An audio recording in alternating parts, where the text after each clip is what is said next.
Mean. By God, Gene. Woo! Ladies and gentlemen, welcome to the greatest fictitious college football show in the world, Craig. I am the Midnight Rider. In the background, we got the greatest producer of all time, the big guy KG, who's gonna be helping me out, getting us through this first episode. It's in the NFL world, both Harbaughs are playing. So I'm gonna start today off with a little Harbaugh-ism. Who's got it better than us? Nobody. Yes, indeed, folks. It's the greatest fictitious college football show in the land. It is the Gridiron. I am your host. Look, we're going to get started right here and start off the show giving you some information. First and foremost, last season, end of season 4, as we start season 5, we got to recognize the champs. We got to recognize the champs. They're the first team to reach 2 times as champions. It's Coach Jimmy and the Oregon Ducks. And Coach Jimmy and the Oregon Ducks are going to be featured here later on in the show. But with that being said, let's hip y'all to some things. You know what I'm saying? We starting off a new season. We got some new beginnings.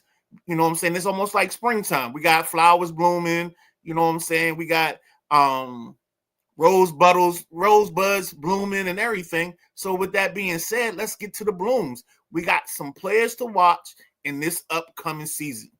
And in this upcoming season, I thought you was pranking me, KG, when you sent this to me. But am I right that you guys have you have a kid called Booby Miles playing running back in Notre Dame? Yes, sir. His name is James Miles Jr. They wouldn't let me put Booby in there because Booby is not going to work on EA Sports, which is okay. But yes, he is a running back out of Minnesota, home run hitter. I believe he's a sophomore, second team All-American. You cheated us, dog. What happened? What'd I do? You messed up with his number. I wanted to change it to 35, but he chose 23. Okay. He chose 23, so the kid's choice. I got you. Yeah, I wanted him to wear 35, but he was like, "Nah, I want 23." Okay. I was like, "Okay, all right." I guess he trying to forge his own path. You know, in the hindsight of his dad and the knee injury and everything he went through. In Prairie, Texas. I got you. And go ahead. Good kid. Really, really good kid, home run hitter, leading the country in rushing right now, has the most rushing touchdowns, although this week we do have a formidable matchup against Northwestern Wildcats. So we'll see how he does in that, but I finally got me another home run hitter. Personally, I love the kid, but I feel like Joe Gibbs. And I feel like when I say that, I feel like Joe Gibbs felt with Brian Mitchell. I can use him in so many different ways and so many different aspects, but I don't want to burn him out. Okay.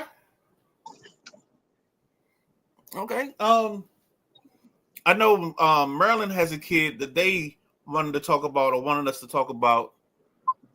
Bernie Neff, left guard. Goodness gracious, BJ. You really sent us a guard, in the words of Jay Gruden, a guard. We're talking about a guard. But let's see what we got here. Looks like he's 6'5". His nickname, is that his nickname or is this positive? It says Big Apple. I don't know what that is. Pass protector, 4-star, 326. Pocket shield, fan favorite, winning time. He got the attributes, man. It looks like it's gonna be solid, man. And he's an All-American. He's a preseason All-American. Oh, okay. Yeah. Okay. So that's why you put him out there. Now it makes sense. It makes a whole lot of sense in the world. And I think that's all the coaches' submissions that we have, right? Yeah, that's all we have. All right. So let's go to the Heisman watch then, since we can't We don't have anything else. Let's see what the EA Sports World thinks about the top players in the country right now. So it looks like Devin Green from UNLV. That's not a user team. Ryan Williams of Alabama. Joseph Dodds from Baylor. Parker Livingstone from Texas, which is a user team. And Isaac Wilson. That's funny because I see a lot of guys that are seniors in red shirts. I would think or would have thought that there'd have been some younger guys getting some love. But I like this. I like this kid Green already. Elusive back, shifty, got a 3. Yeah, he probably gonna be a problem the whole season. He gonna be there. I know Ryan Williams is gonna be there just because the way the Alabama coach likes to run business and handle his business. I haven't seen a lot of Texas because I think he uses Twitch and it doesn't save. So I haven't gotten a chance to go back and watch a lot of his games. What do you know about Texas, KG, and his play style? And does Parker Livingstone have a chance at getting this Heisman? I think he does. I think, with the play style that Texas uses, I think he really does have a chance to be at least in the conversation. But it's early, and I don't know who Michigan running back is yet, but you're going to find out who Michigan's running back is. Now, as far as Ryan Williams at Alabama, geez, I had the opportunity to get flown in, private helicopter, mind you, Right, to so Alabama during.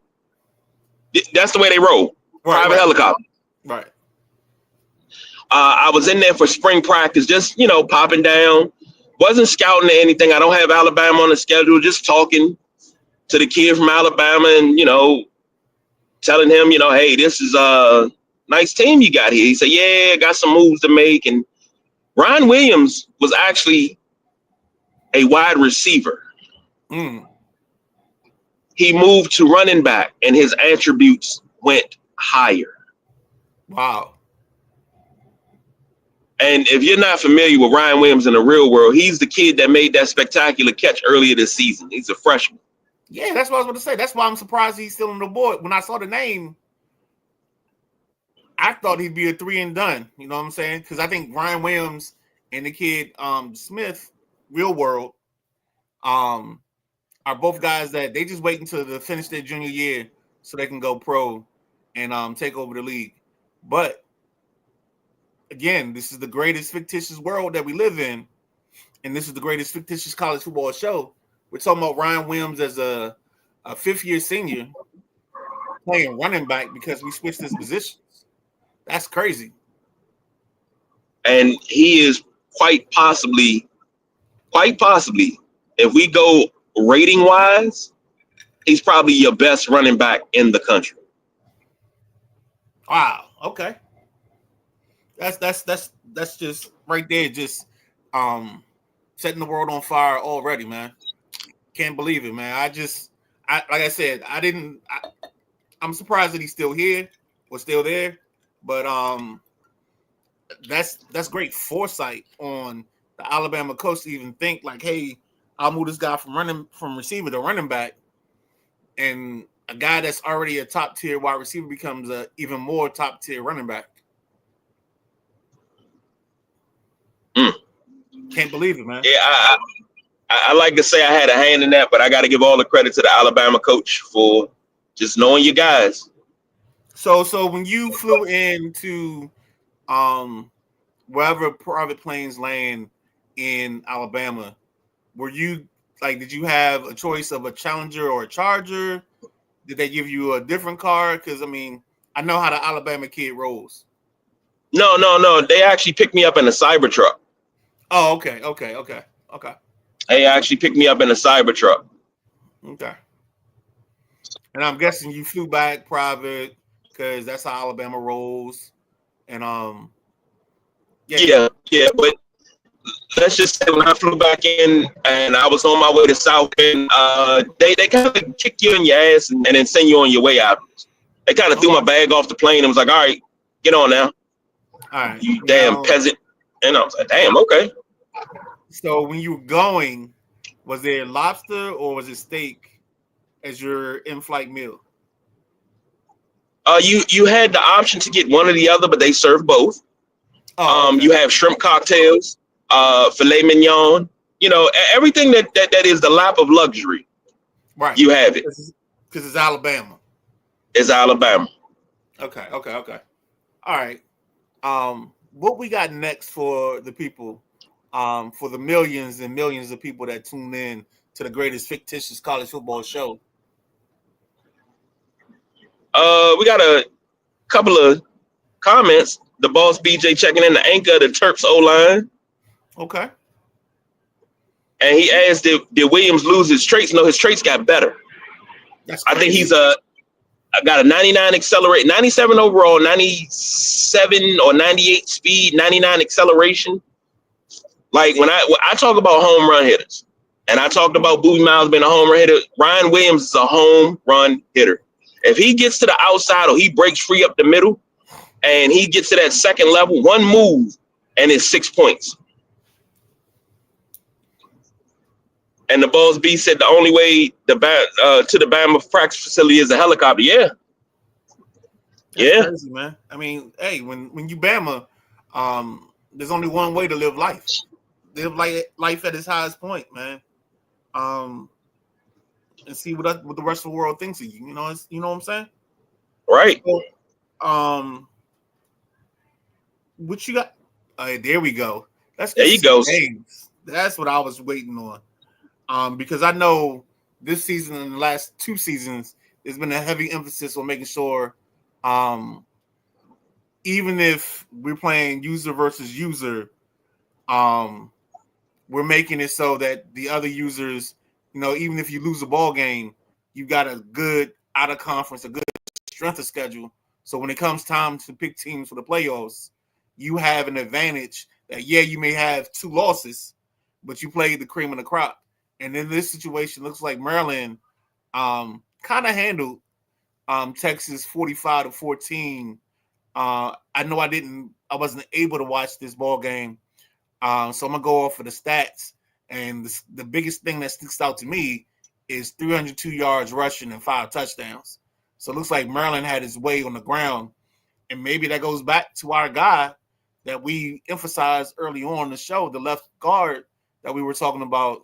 The anchor of Maryland's offensive line, you know, if he's doing his job and Maryland's running left a whole lot, that 362 or 302, I'm sorry, that sticks out. What you think, KG? I think Maryland has a vaulted rushing attack. And I know for a fact, after, speaking to the coach of Maryland, because, I go around the country. Not only am I the coach of Notre Dame, but I'm also the producer of this show. So I got to go out and do recon. I got to make sure the Midnight Rider has what he needs. So when I flew into BWI, Boss BJ picked me up, and he picked me up in his Buick Celebrity, and we rode to College Park. That's a whole different experience. You know what I'm saying? A whole different experience, but it was humble. The conversation was great. You went commercial to BWI. Meanwhile, Alabama flies you in private and then puts you on a helicopter to get to the practice facility. It's right. Amazing, man. Right. The haves and the have-nots. So we looking at that and, looking at a little film, and he said he always says he wanted to get that run game going. And that run game is what he wanted. That's what he wanted to get established. So I think he's setting the tone about getting that run game established. And I think he's doing an excellent job at it. This may be something for everybody to fear.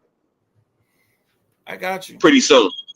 Give it a game or two and see how he continues it, but this may be something to fear. What other games? Because I know we had a heavy user slate early in the season. So I know there was a ball game between Penn State and Notre Dame. Notre Dame 45, Penn State 14. There's a lot of trash talk going into this ball game. I'm sorry. Sometimes I apologize to you guys up front because y'all get going And like by the time I look down at my phone, I'm at work. Y'all have gone like 12 to 13 comments in. And I was like, all right, if I can catch up on my lunch break, I'll try. But I've missed this one. So Notre Dame 45, Penn State 14. Looks like Penn State got some action going on the ground. 86 yards for one TD. Passing game struggled. Looks like they had 20 yards. 20 attempts. One touchdown. Passing yards 213. On the Notre Dame side, 447 yards of total offense, 216 in the run game, 3 TDs. Were those 3 TDs by the way of Mr. Booby Mouse? Yes, indeed, they were. Okay. And he did not play the majority of the fourth quarter. Okay. He sat out majority of the fourth quarter because the game was in hand. Now, I'll tell you this. This is from my side. And, you know, I told Rodney, I said I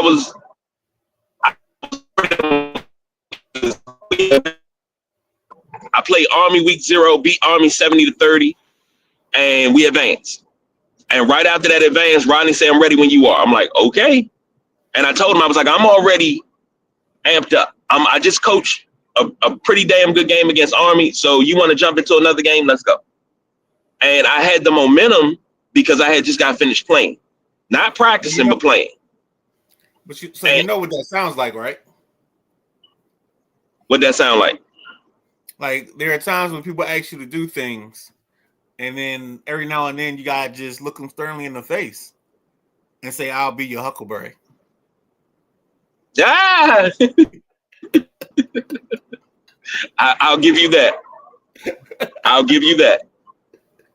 And going into this game, this is a rematch of the national championship from the year before last. Right. And I'm going to be honest with you. This is from my point of view. I felt Penn State's run game was gashing me up front. And I was very, very disappointed with how my D-line played. Okay. And he came in and he was gashing and gashing and gashing. And I think he was up.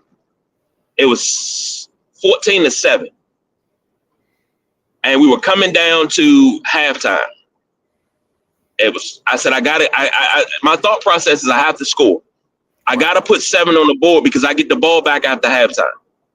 And I called the reverse flea flicker and found my man deep. Touchdown. So let's stop right there for a second, because the real world likes to think that analytics made this whole thing possible for us to defer the kickoff and get the ball in the second half, where they call it the 4-and-4. Like if you win the last 4 minutes of the first half and win the first 4 minutes of the second half, you come out and you smell like roses. But the problem is, and what bothers me the most is I play Madden. I haven't jumped back into the college football 25 just for monetary reasons. I haven't gotten my PS5 and gotten the game yet. But to keep it real, I've always deferred. I never understood why people took the ball in the first half to begin with. I didn't need to put a bunch of numbers into a computer and put it on a spreadsheet and spit it out. It just always made sense to me. And I think the problem with some of the things that we do now in the sports world is we're so busy to call it analytics when it's common sense. Indeed, it is. I mean, it just doesn't make sense to me. If I get the ball first in the first quarter, what momentum am I gaining?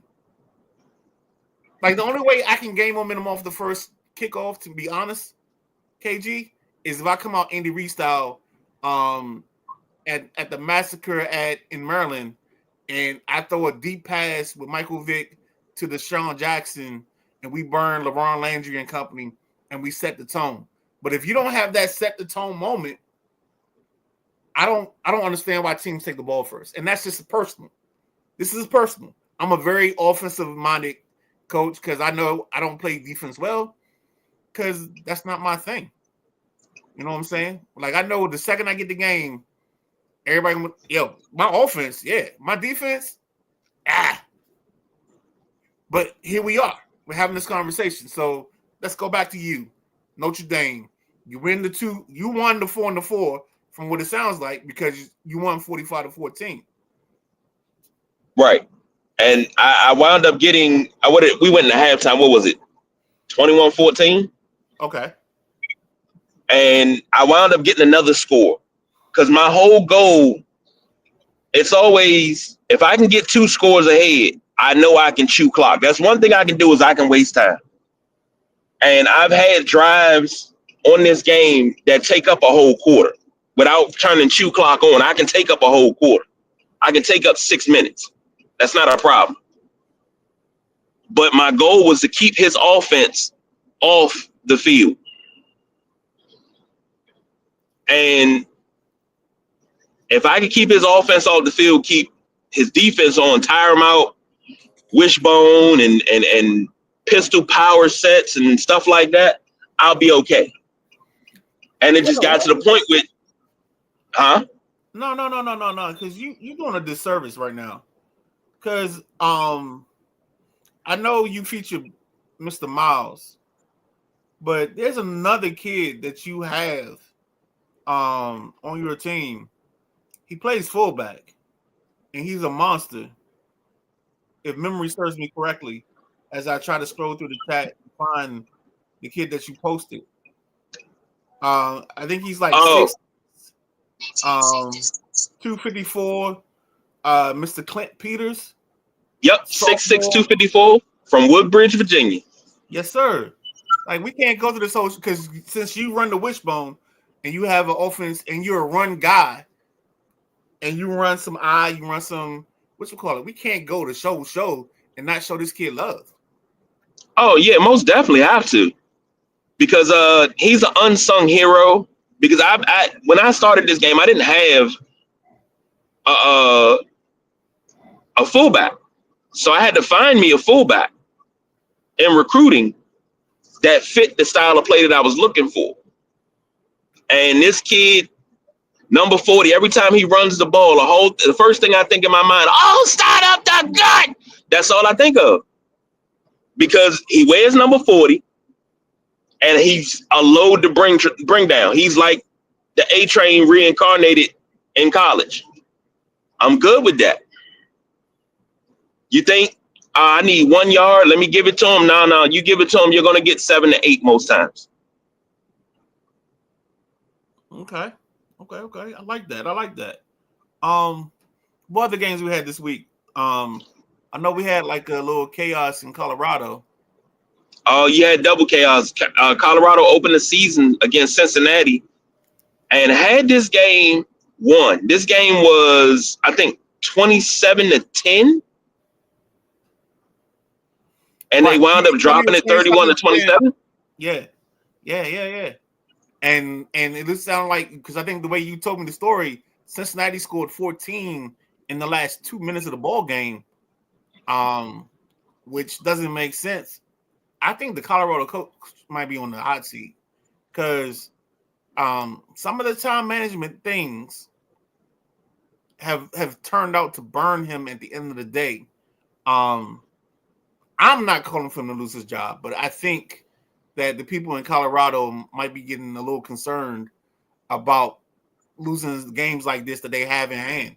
I mean, they're up and they're winning 27-10, and then they give up 21 in the fourth. That hurts. That's gotta hurt. That's gotta be demoralizing, if anything else. It's more of a, now once again, trying to do recon and get information for the show. I was able to get into Boulder via snowmobile. Okay. And I talked to the coach, and he runs his ship Richie Pettibone-esque. Okay. And that's where the problem lies. You know, guys are, coach, I don't think I can practice today. My shoulder killing me. Okay, babe. You know, that's pretty much how he does it, you know. And so it's not it's discipline, but it's very laid back. And I think that's where he's losing the team at. Okay. You know, it's not their practices are few and far between. But when they practice very hard, but they don't put an emphasis on the practice and doing, you know, what you do well. So I'll say that. Okay. I got you. I totally understand that. But then we had something else go on in the next couple of weeks because I don't know what the game you have next. So I'm gonna turn back into Fife and let you be Q-Tip. There we go. Oregon 59, Florida 34. God, Oregon just is a machine. Reigning, defending. Oh, do I have to do it Paul Heyman style? You might as well. The Oregon Ducks, the reigning, defending national champs. I think that was pretty good. It was okay. That was good. I think I give it a 5. It could be better. But the Oregon Ducks, 356 yards passing. I want to say that's 187, but with these old man eyes, 187 rushing. God dang. Florida's always playing with DJ. I'm guessing DJ Galloway is still there. Great ball game. I mean, this was Oregon at its best because Oregon's got 14, 14, and 14 in the first half. I mean, the first 3 quarters. So they were winning big and then playing prevent and closing the ball game out, playing a little offense just to keep it, to run up the score. What else we got? Well, I don't have the graphic for it, but Oregon also beat Colorado 44-7 last night. That game right there was, I think that has to be the turning point for Colorado because that game was close, and then all of a sudden Oregon. KG. Yeah. The score says 44-7, dog. No. I didn't say it ended close. I'm saying it was close before it got out of hand. That can't be close for too long for us to get 44-7, bruh. Most of that came in the fourth quarter. It was 14-7. Okay. It was 14-7, and talk me through this. How we get here? I'm sorry. I said that wrong. In true Deborah Cox style, tell me, how did we get here? Well, Oregon comes into this game, they go up 7-0. Colorado stops them, turns the ball over, but Colorado was running the ball very well. You know, they didn't have the consistency. Then it came down to it. I think it got up to, it was 14. Nope, it was 7-0. And I put in a phone call to the sidelines of Colorado. I was like, do the play. He's not expecting it. You need 7 right now. He did a reverse flea flicker, found the tight end running along the boundary, touchdown. All right. Now you got to play some defense. Watch his quarterback. Coach at Oregon, for all the messages that go back and forth of us talking about recruiting players and players choosing between Notre Dame and Oregon, I flew into Eugene and I talked to the coach, and Coach Jim, always hospitable, always love when we see each other. And he's got quarterbacks and running backs that can go the distance anytime they want. He has quarterbacks that can just drop back in the pocket and pick you apart. He administered an ass whooping in the second half that was systematic. That's what that was. I mean, it was to the point I took a phone call and walked away from the TV and came back, and it was already 28-7. I said, what in the world happened? Pick six, fumble recovery, touchdown. I think they scored in all three phases of football. That's how Oregon really got up and got out. But I think this has to be the wake-up call and the turning point for Colorado to say, hey, I got to do something better. But Oregon made the change that we talked about. Like you and I talked a couple of weeks ago, and KG, I think we can get the Michigan coach. If we push it to 12, I think we can have one of our first extended versions of the Gridiron, and we get the Michigan coach in. We can talk about some things with him. I'm conversating right now. I feel like Adam Schefter.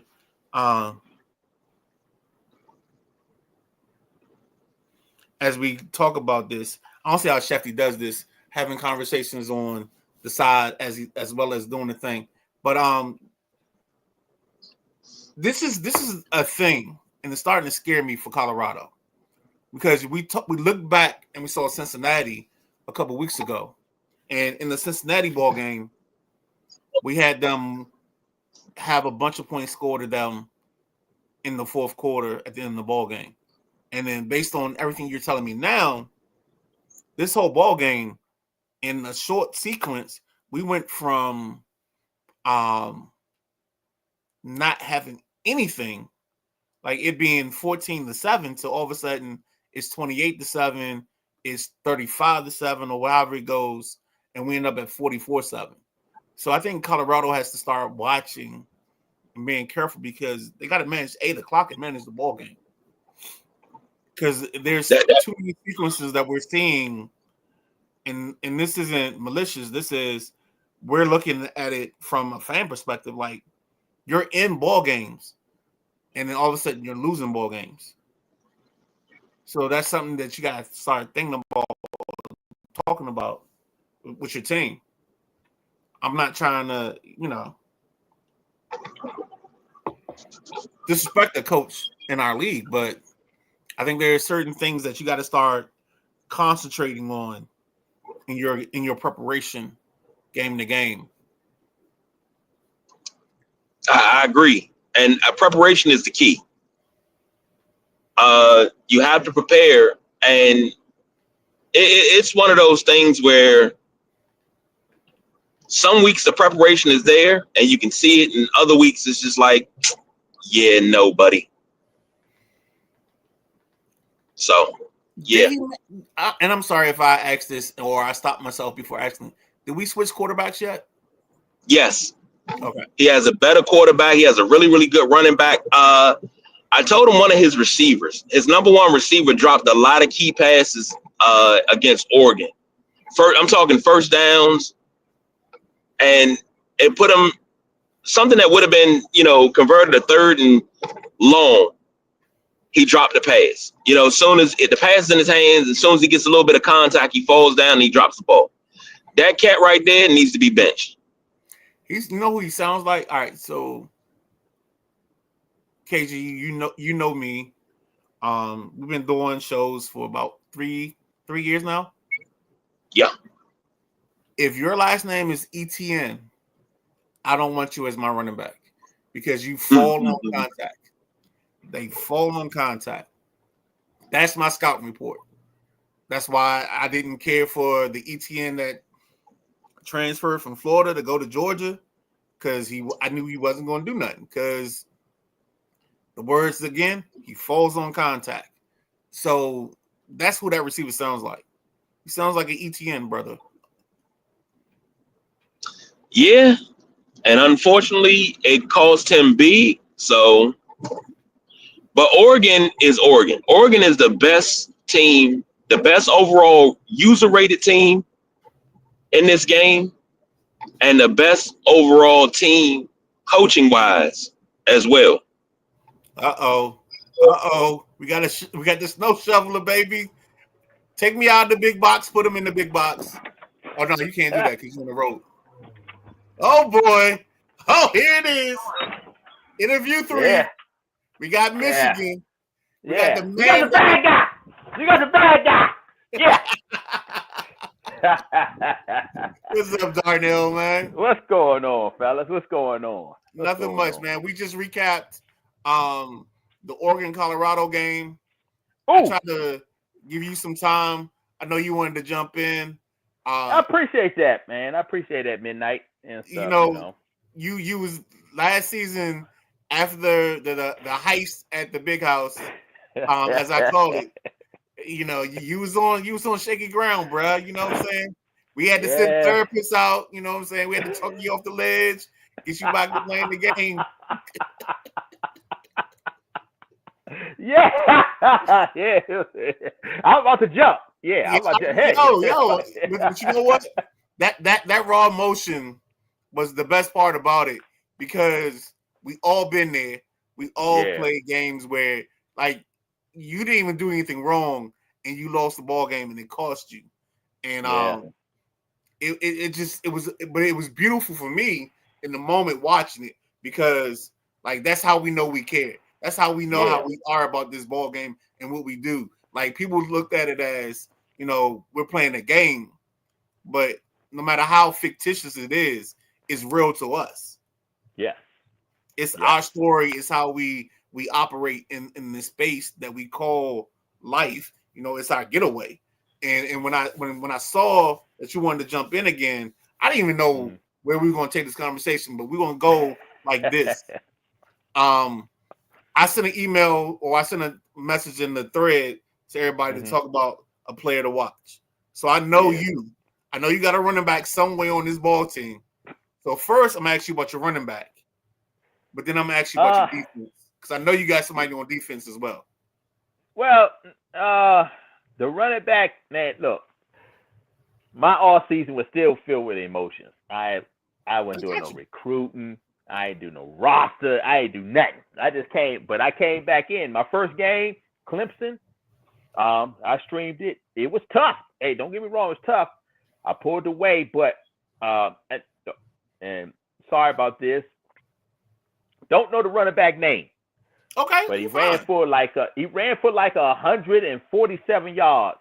Um, it didn't look like it.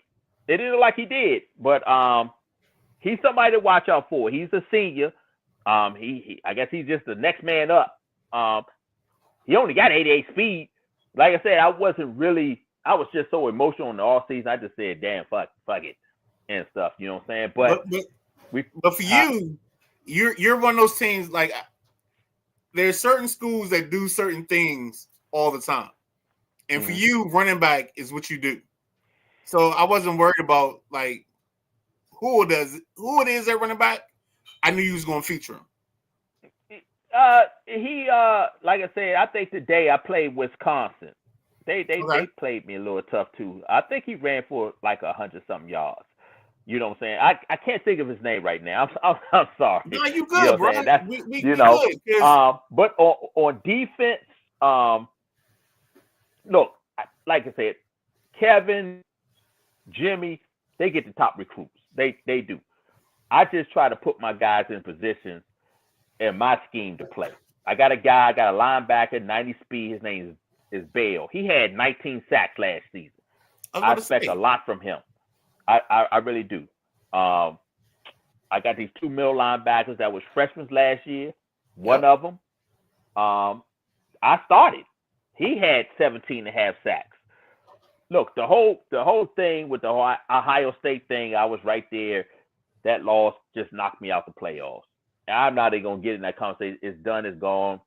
It's over with. I'm I'm focused on this season. Like I Right. said in the chat, I got a bye next week.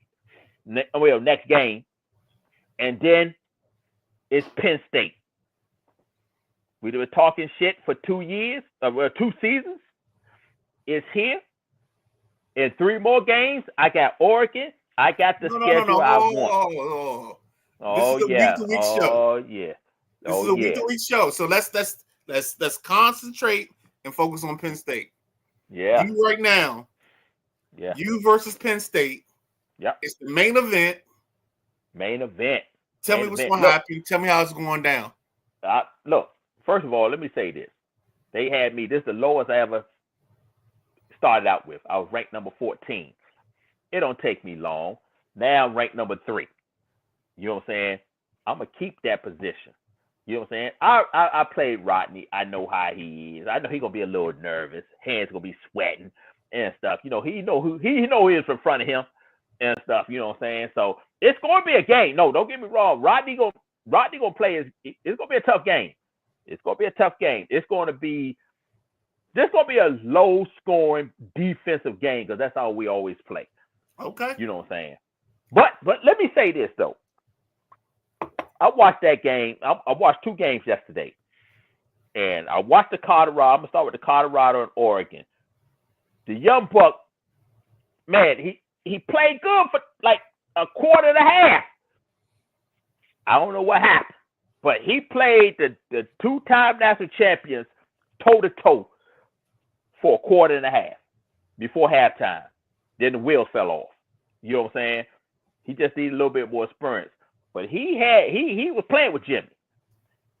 The Texas game, I watched that 10-7. I'm going to say something. Brian is on a mission this season. I've never seen nobody smoke Texas like that. I think he put up 45 points. Mm-hmm. I mean, shit. You know what I'm saying? That quarterback he got, he's the real deal. Now, I'm going to do something. We play again. I'm going to do something a little bit different. And I've been figuring it out when I play Brian next time. But I'll say that in the next podcast. But no, don't worry about it, because I love it because, like, when I talk to you guys, I mean, you guys, I'm always the fly on the wall. And I get to watch, and I get to sit back and see stuff. And, like, I love the dynamics because it's the greatest fictitious college football league, and because I host the greatest fictitious college football show, I have the opportunity of just watching the dynamics, and it's almost like y'all don't realize how close it is to real life when you see teams, how teams and rivalries start getting put together. Mm-hmm. So like it's like if you watch Washington always plays Philadelphia well. You know what I'm saying? Or you see like this team always plays this team well. And it's like certain people like Jimmy and it's the Jimmy and Brian game. It's always a classic. Always. I ain't got to worry about it. It's like I'm gonna be front row if I can. And even if I ain't got to watch it, I'll listen to it no matter what. I'm so ready for you and Ro to play. You don't even understand. Woo. Oh, hey, yo, that game gonna be either Monday or Tuesday. I'm ready. ready. It's advanced it today. We got Monday or Tuesday.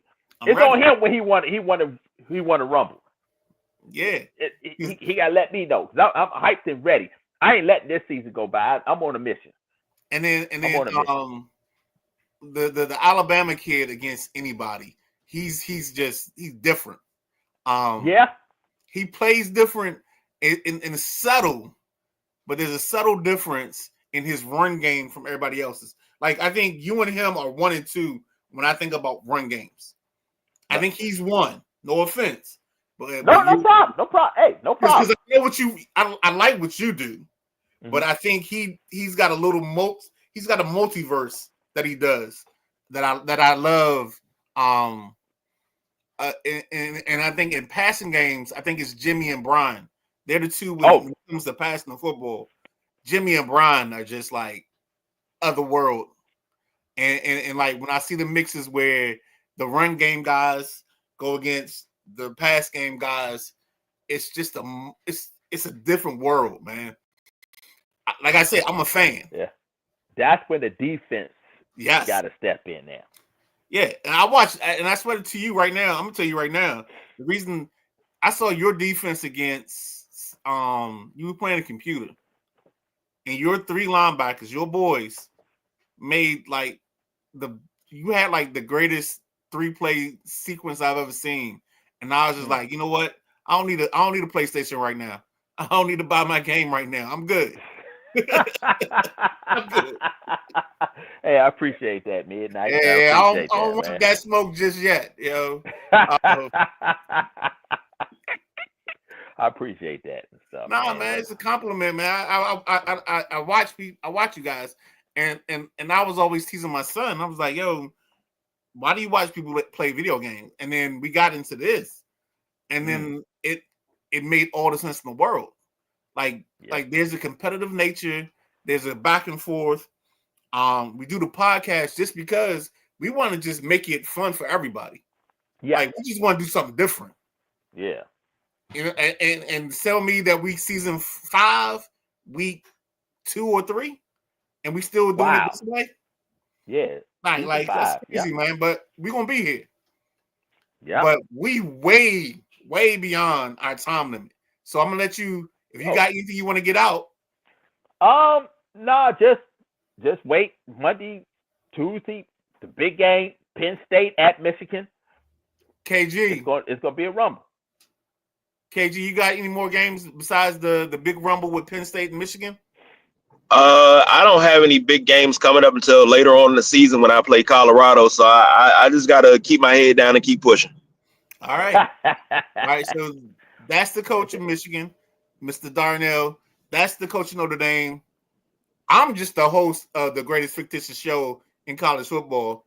We don't do no overtime, but we did some overtime today. Thank you for watching. Have a great day. Enjoy the real college football thing that happens on January 20th. But we got time before that happens. But in the meanwhile, if you're on YouTube, I think it's College Football 25, Sideline Junkies. You can watch us there. If not, just reach out to me or any of the guys, and you can watch our games. Have fun. God bless and good night. We are out of here. Peace.